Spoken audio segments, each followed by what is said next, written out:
Clue today news కి స్వాగతం. సంగారెడ్డి జిల్లా స్థానిక తహసీల్దార్ కార్యాలయంలో నిర్వహించిన రైతు రుణమాఫీ నిరసన కార్యక్రమంలో పాల్గొన్న జిల్లా బీఆర్ఎస్ అధ్యక్షులు చింతా ప్రభాకర్ మాట్లాడారు. ముఖ్యమంత్రి రేవంత్ రెడ్డి తెలంగాణ రైతుల్ని మోసం చేశాడు. రైతులు నట్టేటి ముంచే ఆలోచనతో 2 లక్షల రుణమాఫీని తూతూ మంత్రంగా చేసి చేతులతో దులుపుకున్నారు. రైతు ఏడ్చిన రాజ్యం ఎద్దు ఏడ్చిన వ్యవసాయం బాగుపడినట్లు పెద్దల నానుడి. కాంగ్రెస్ పార్టీ మంత్రులకే రుణమాఫీపై పూర్తి అవగాహన లేదు. తుమ్మల నాగేశ్వరరావు పూర్తి రుణమాఫీ జరిగిందని చెప్పగా సాంకేతిక కారణాల వల్ల అందరికీ రుణమాఫీ జరగలేదని ఉత్తమ్ కుమార్ రెడ్డి చెబుతున్నారు. ఇంకా 12,500 రైతుల ఖాతాల్లో చేరాలని శ్రీనివాస్ రెడ్డి చెబుతున్నారు. ఇందులో రైతు దేనిని నమ్మాలి, ఇచ్చిన హామీలన్నింటినీ అమలు చేసేదాకా ప్రజలందరి తరపున రైతుల పక్షాన ఉండి బీఆర్ఎస్ పార్టీకి మద్దతుగా ఉండే కాంగ్రెస్ ప్రభుత్వంపై ఒత్తిడి తెస్తామన్నారు.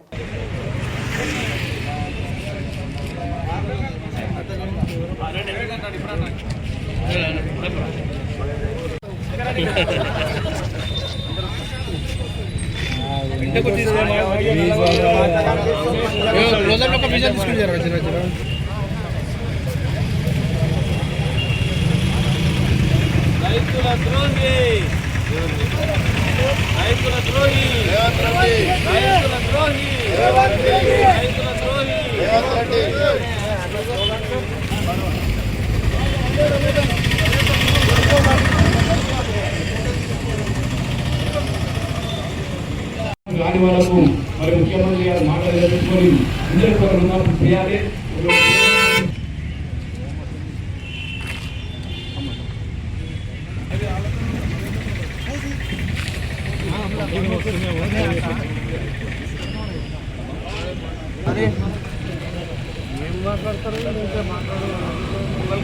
పేరు పేరున ధన్యవాదాలు.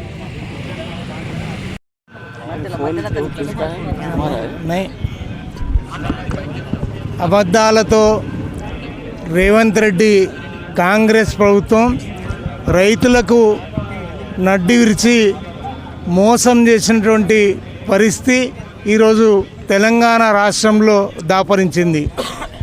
రైతేడిసిన రాజ్యం, ఎద్దెడిసిన వ్యవసాయం, ఇవి రెండు పారముట్టాయని చెప్పి పెద్దల నానుడి. ఈరోజు రైతులకు నట్టేట ముంచే ఆలోచనతో 2 లక్షల రుణమాఫీ ఎవ్వరికి ఏమీ చేయకుండానే తూతు మంత్రంగా చేతులు దులిపి మొత్తం అంతా అయిపోయింది అని తుమ్మల నాగేశ్వరరావు గారు వ్యవసాయ శాఖ మంత్రి వారు చెప్తారు. 2 లక్షల రుణమాఫీ మొత్తం అయిందని చెప్తున్నటువంటి తుమ్మల మరి వారిది నిజమా? మరి ఉత్తమ్ ఈరోజు టెక్నికల్గా సాంకేతిక పొరపాట్ల వల్ల మొత్తం అందరికీ ఇవ్వలేకపోతున్నాం అని చెప్పి ఉత్తమ్ కుమార్ రెడ్డి గారు చెప్తున్నారు. మరి అదే రకంగా శ్రీనివాసరెడ్డి ఆయనైతే ఇంకా 12,500 రూపాయలు వేయాల్సిన అవసరం ఉంది. 12,000 కోట్లు వేస్తే మొత్తం అందరికీ మరి చేరుతుందని చెప్పి వారు చెప్పడం జరుగుతూ ఉంది. మరి అదే రకంగా బట్టి కూడా ఈరోజు ఆర్థిక శాఖ మంత్రులు ఆయన 7,500 కోట్ల రూపాయలు మాత్రమే ఈరోజు వేసినామని చెప్పడం ఇది విడ్డూరంగా ఉంది. ఈరోజు మంత్రుల మధ్యన సఖ్యత లేదు. ఏం మాట్లాడుతున్నారో వాళ్ళకే తెలియదు. మరి అదే రకంగా మరి మొదటైతే 49,000 కోట్లు మరి రైతులకు చెల్లిస్తామని చెప్పి రేవంత్ రెడ్డి చాలా సభల్లో చెప్పిండు. మరి ఆ తర్వాత 40,000 కోట్లు మేము కడుపు కట్టుకొని 1 సంవత్సరం కష్టపడితే అందరికీ ఇవ్వచ్చు అని చెప్పి ఆయన్ని చెప్పిండు. మరి ఆ తదుపరి 31,000 కోట్లు మంత్రివర్గ సమావేశంలో మరి నిర్ణయించి ఈ రైతులకు సత్వరంగా ఇస్తామని చెప్పిండ్రు. బడ్జెట్లో పెట్టింది మాత్రం 26,000 కోట్లు. మరి రైతులకు ఇచ్చింది మాత్రం ఇస్తామన్నది మాత్రం చేస్తున్నది 17,000 కోట్లు మాత్రమే. అంటే వాళ్ళకి ఎక్కడ పొంతన లేదు. కానీ రైతులు ఈరోజు కళ్ళుల్లో ఒత్తులేసుకొని ఎప్పుడు ఇస్తారని ఎదురుస్తూ ఉన్నారు. దానికి రకరకాల ఆంక్షలు. ఐటీ ఉన్న రైతులకి ఇవ్వం, ప్రభుత్వ ఉద్యోగం అయితే ఇవ్వం, రిటైర్మెంట్ ఉద్యోగస్తుడైతే ఇవ్వం. మరి ఈ రకంగా ఆంక్షలు పెట్టి ఏకనామం పెట్టి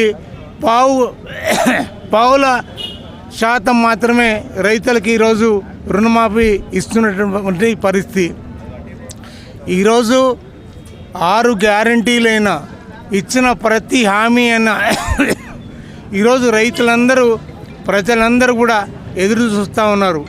ఈరోజు ప్రజలకు ఇచ్చినటువంటి వాగ్దానాలు అలవి కానటువంటి వాగ్దానాలన్నీ కూడా నెరవేర్చాలని ప్రజలు కోరుకుంటా ఉన్నారు. మరి ప్రజల పక్షాన బీఆర్ఎస్ పార్టీ కేసీఆర్ గారి నాయకత్వంలో ఈరోజు కేటీఆర్ గారి నాయకత్వంలో ప్రజల పక్షాన రైతుల పక్షాన మేము వాళ్ళంటూ ఉండి పోరాడతాం. అవన్నీ ఇచ్చి నెరవేరే వరకు మేము ప్రజల పక్షాన ఈరోజు ప్రభుత్వం మీద ఒత్తిడి తెస్తాం. జై తెలంగాణ.